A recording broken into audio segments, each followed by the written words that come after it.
માતાજી, હમણાં જ આપ સૌએ જોયેલું હશે કે આ ડિમોલેશનની જે કાર્યવાહી ચાલુ કરી છે, અને એ પણ સાવ નબળા લોકો કે જે દરરોજનું કરીને દરરોજનું ખાતા હોય છે, એ લોકોના ઘર પાડી દેવામાં આવે છે. તો થોડીક આ લોકોને શરમ આવી જોઈએ, આ સત્તાધીશોને. બરાબર, આજે વસ્ત્રાપુરનો જે બનાવ હતો, તો જે પણ ગુનો કર્યો તો એને તમે આપ લોકો સજા આપો, એના પરિવારને શું કામ સજા આપો છો? અને નાના વર્ગોને દબાવીને આપ શું તાનાશાહી આપ લોકોની કરવા માંગો છો? આપ લોકોને એવું છે કે નાના વર્ગોને દબાવી અને લોકોમાં બીક પેસાવો છો આપ લોકો.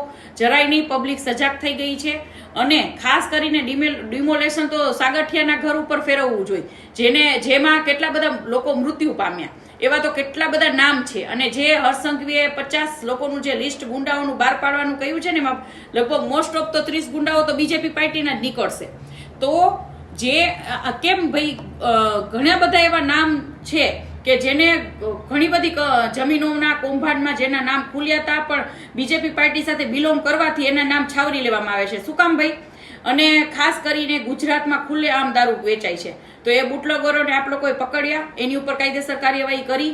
રેપ કેસ આટલા થાય છે, સ્વામિનારાયણ ગુરુકુળમાં બાળકો સાથે દુષ્કર્મ થાય છે, એ લોકો સાથે કાયદેસર કાર્યવાહી કરી. એ લોકોના ઘર ઉપર ડિમોલેશન કરો નહીં, ત્યાંથી પૈસાનો વરસાદ થાય છે, એટલે આપ લોકો નહીં કરો. બરાબર, એટલે આ બધું બંધ કરો, નબળા લોકોને દબાવવાનું બંધ કરો બને ત્યાં સુધી. બરાબર, અને જ્યાં પણ ડિમોલેશનની કાર્યવાહી થાય એને મને એક કોલ કરજો. જય માતાજી.